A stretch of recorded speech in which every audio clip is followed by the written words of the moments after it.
So this whole R8 is getting wrapped in deep matte black with gloss black Tron lines over the whole thing. So every single body line is going to have gloss black lines all over it.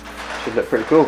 And it's getting ceramic coated by crystal clear detailing to give it a good protection, keep the matte wrap protected.